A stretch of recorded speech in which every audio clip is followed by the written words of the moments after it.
नमस्कार। साई वाणी को प्रारंभ करते हुए मुझे बड़ी खुशी है। इस खुशी के माध्यम से मैं आप सबके साथ आज वार्तालाप करने जा रहा हूँ। अंतर्राष्ट्रीय स्तर पे आस्था चैनल का जो प्रभाव है वो सबको मालूम है, और कोई भी ज्ञान को जब लोगों के सामने बांटना हो तो एक यंत्रणा और एक सिस्टम होना जरूरी है। साई के माध्यम से हमने थोड़ी विचारधारा के प्रति सजगता रखी और लोग जुड़े। मैं मेडिटेशन के माध्यम से और ध्यान के माध्यम से लोगों से जुड़ा तो लोगों को पता चला कि साई योग का सबसे महत्वपूर्ण है कि जीवन में तो बहुत सारी समस्याएं निकल जाती है, लेकिन जीवन में एक क्रांति आती है। वो क्रांति हम सबको शांत रखने के लिए है। भाई और बहनों, हमें विचारधारा के प्रति जुड़ना है। मैं एक छोटी सी भावना रखना चाहता हूँ, श्रद्धा और सबूरी के समर्पित भाव से। श्रद्धा बहुत महत्वपूर्ण है और सबूरी तो और भी महत्वपूर्ण है। हर कोई हड़बड़ी कर रहा है, हर कोई जल्दबाजी में है। कोई नहीं चाहता कि श्रद्धा रखेगी तो कब फल मिलेगा।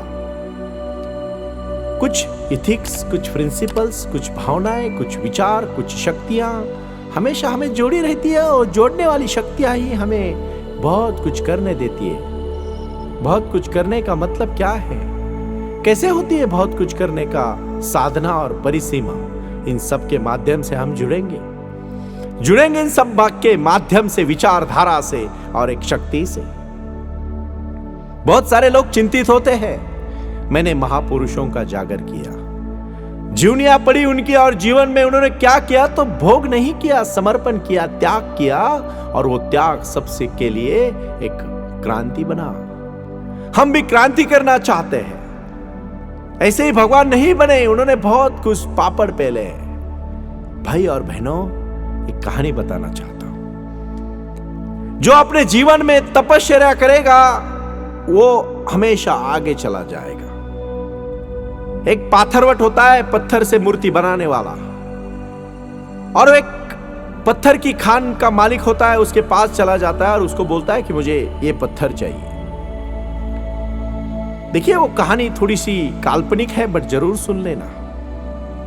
और फिर वो कहता है कि मुझे पत्थर चाहिए, तो पत्थर जब लेने को जाता है तो पत्थर की भाव उसमें से आते हैं, और पत्थर सडनली थोड़ा जगह का उसका टुकड़ा टूट जाता है। तो उसको पत्थर अंदर के अंदर सोचता है कि ये पाथरवट मुझे लेके जाएगा और छन्नी से बहुत सारी छन्नियां मेरे ऊपर चलाएगा तो मुझे बहुत दर्द होगा, इसलिए जानबूझ के वो अपना छोटा सा टुकड़ा खुद ही तोड़ देता है। तो पाथरवट को समझ में आता है कि ये पत्थर ने जानबूझ के किया है।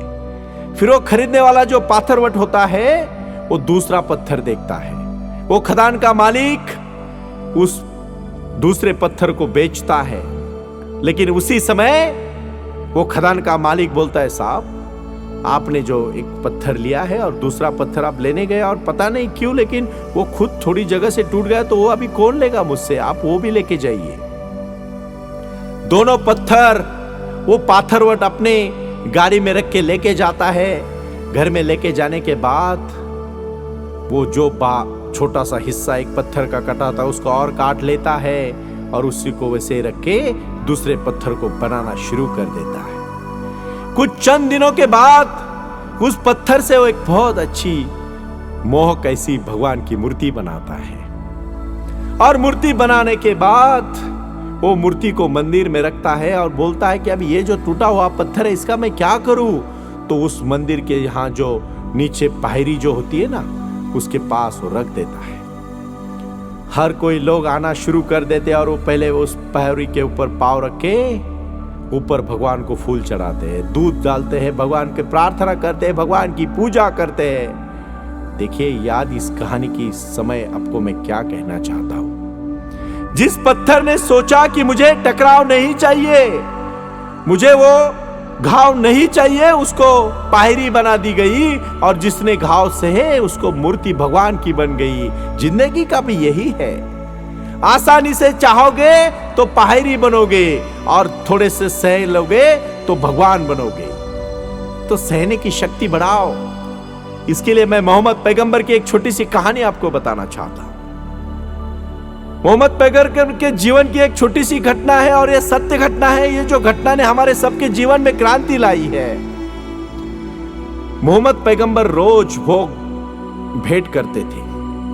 बहुत सारे लोग उनको मिठाइयाँ कुछ रुपए देते जाते थे। सांझ जैसे होती होती तो भगवान मोहम्मद पैगंबर, वो तो भगवान नहीं थे, तो एक मोहम्मद जी ही थे तब, वो अपने एक पत्नी को कहते बांट दे आप सब, सांझ हो जाएगी।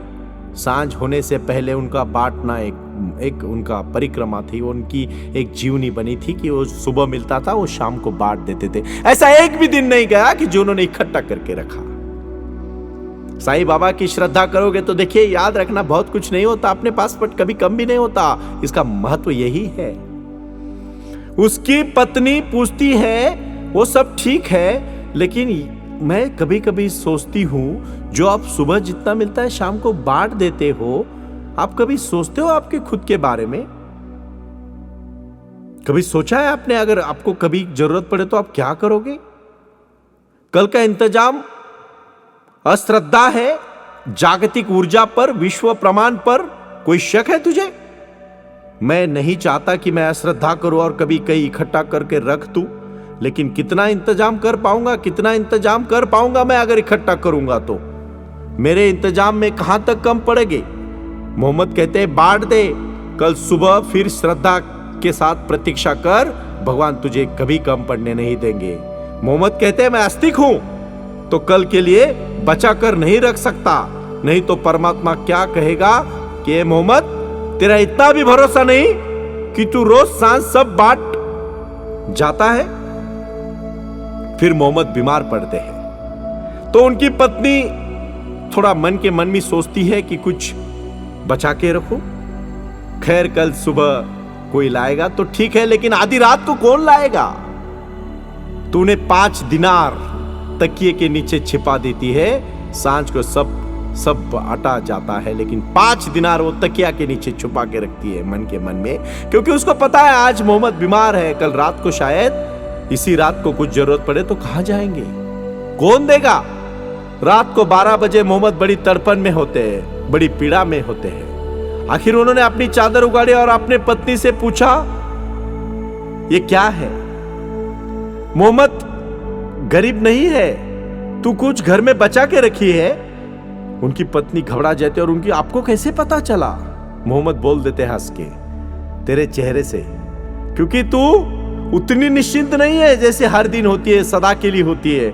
आज तेरे मन में कुछ ना कुछ चल रहा है, तूने जरूर घर में कुछ बचाया इसलिए तू चिंतित है, वरना मैंने कभी तेरे चेहरे पे चिंता नहीं देखी। कहां रखा है बोल?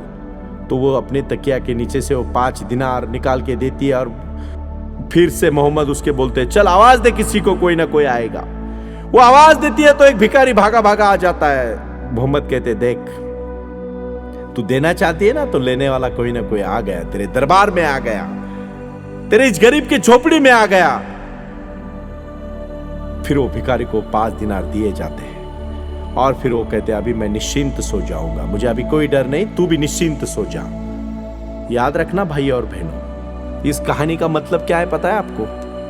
जितना आप इकट्ठा करके चाहोगे ना, कितना ही कम पड़ेगा, उतनी ही चिंता आपको सताएगी। इसीलिए देखो अमीरों को नींद की गोलियां लेनी पड़ती है और गरीबों को नींद ही नींद आती है।